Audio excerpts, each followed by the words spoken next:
Bueno, seguimos un poquito con lo que es traducción de señales. Esta es la parte 2. Algo que no mencionamos en el video anterior es que hay características comunes que tienen todos los receptores. Estamos hablando de los que habíamos mencionado anteriormente. Estamos hablando de los receptores sinotrópicos, los metabotrópicos y también los receptores con acción tirosinquinasa. Y tienen que cumplir estas características.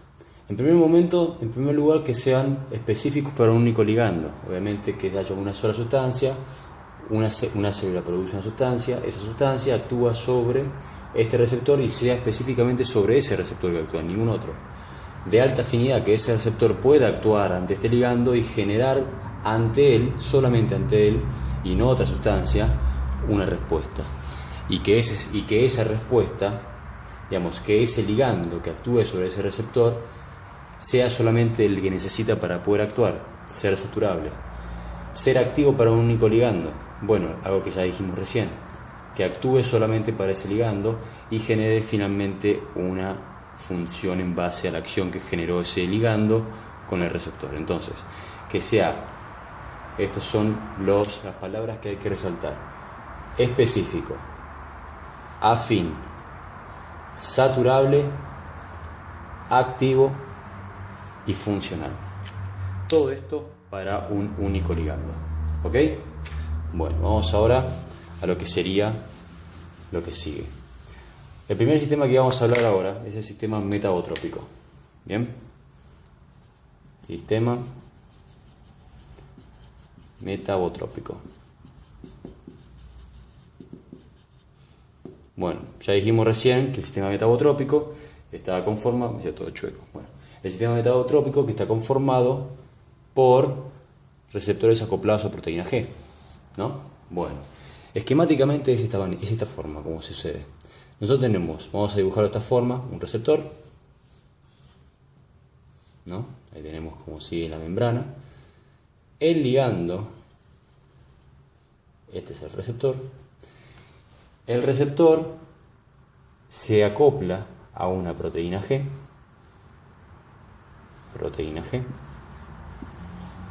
La proteína G activa, esto significa activa, a un efector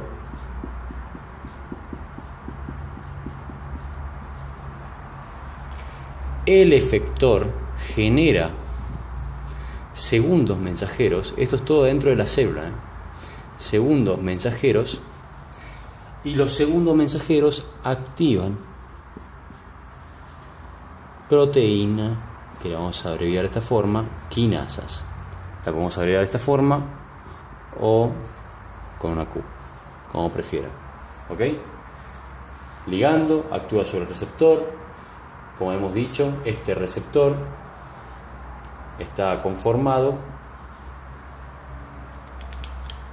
por un 7 dominio transmembrana que atraviesa la membrana fosfolipoproteica, en donde presenta en su extremo amino terminal, que es extracelular,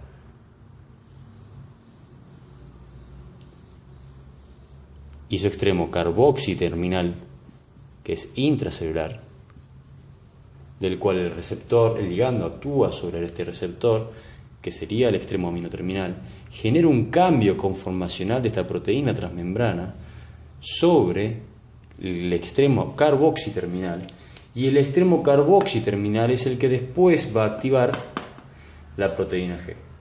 Y después sigue todo el cuentito. ¿Bien? Entonces lo que vamos a hablar ahora, ya dijimos sobre lo que sería el receptor 7 dominio transmembrana, el receptor metabotrópico. Ahora vamos a hablar de la proteína G. La proteína G, ¿por qué se llama proteína G? Se llama proteína G porque la G se debe a guanina. Lo que hace justamente es une nucleótidos de guanina. La proteína G hace eso.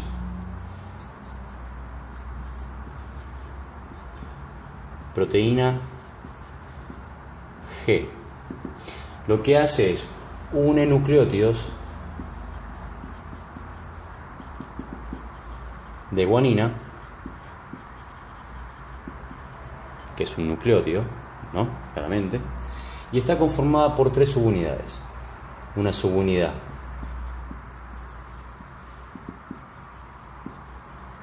Una subunidad alfa, una subunidad beta y una subunidad gamma. Bien, entonces, si lo vamos a dibujar esquemáticamente, es de esta forma.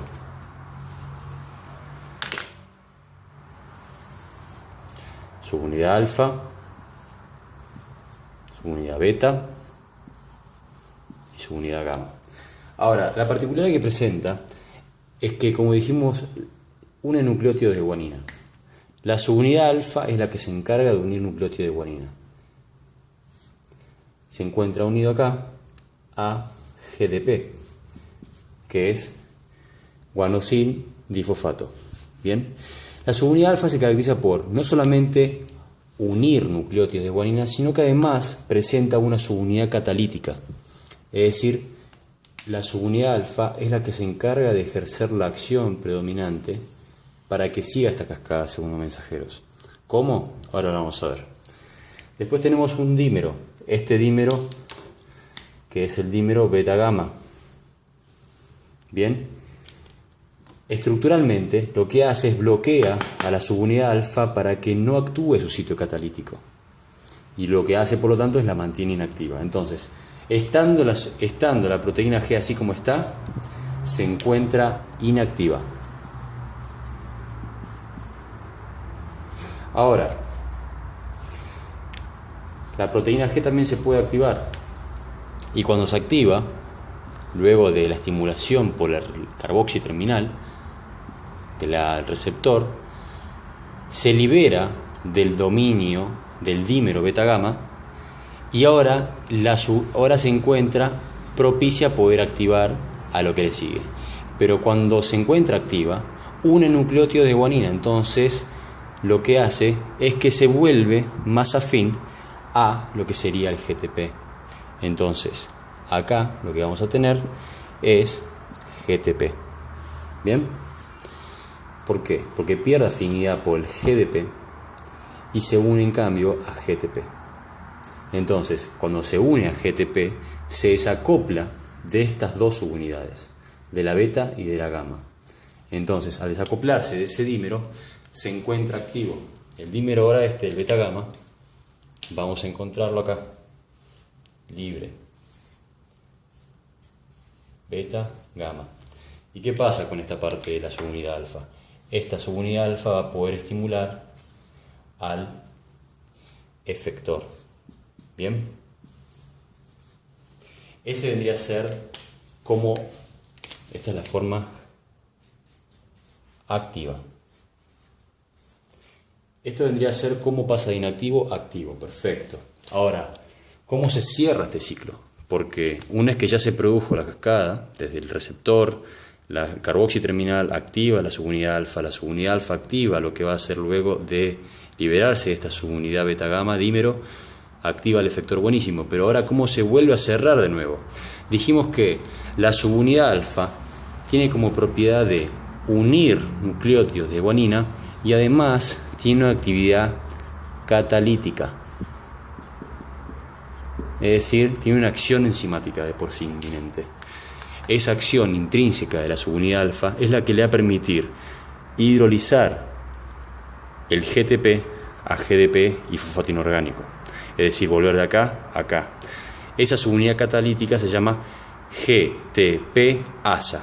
Lo que hace justamente este GTP lo corta y pasa a GDP. Pero cuando pasa a GDP, se vuelve mucho más afín de unirse al dímero beta-gamma. Entonces se vuelve a inactivar, bloquea a él. ¿Ok? Bien. Eso es lo que sucede con lo que es la proteína G. Cómo es que actúa, se inactiva, activa y cómo vuelve a cerrarse el ciclo. Bien. Ahora, la proteína G, cuando esta subunidad se encuentra libre, puede, dijimos, está mal esto, acá puede tanto estimular como también inhibir. Bien. Bueno, en el próximo video, para no ser tan extenso vamos a ver los otros tipos de proteína G.